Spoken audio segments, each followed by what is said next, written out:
Louis was with Ron the kickball field. Hey, what about our hopscotch game? Jenny asked. Who won? You won, said Louis.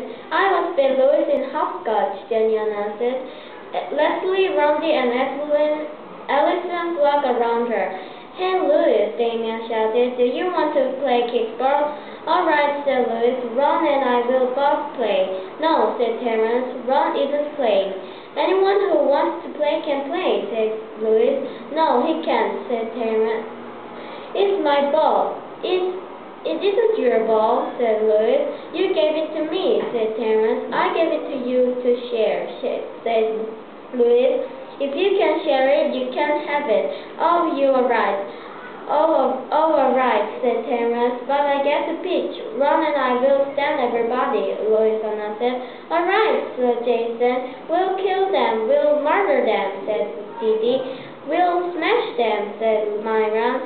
We'll see, said Louis. Ron pitched, and Louis played the other 8 positions. 20 minutes later, they finally got 3 outs. The score was 21-0. Ron was up first. In fielding, shouted Damien. Everybody stood within 10 feet of home plate. All right, Ron, Louis shouted. Kick it over their heads. Ron kicked the ball only 3 1/2 feet. Todd picked it up and threw him out.